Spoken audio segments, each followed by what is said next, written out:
quad racing. It's like that synthetic kind of runway stuff. I think it's freaking roofing. It's pretty long though. Look how long the runway is.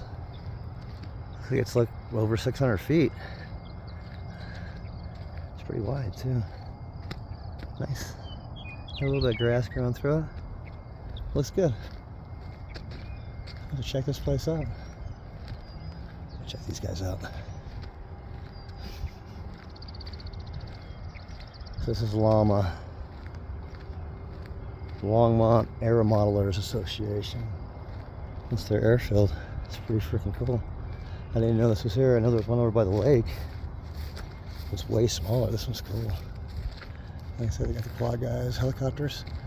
I guess helicopter guys. So very cool. Giggity goo.